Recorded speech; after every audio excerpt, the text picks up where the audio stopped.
स्पर्श दूर करी दुःखाची सावली।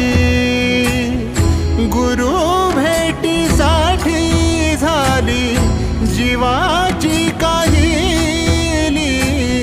भक्त तुझा गुरुदेवा पुरता अटला।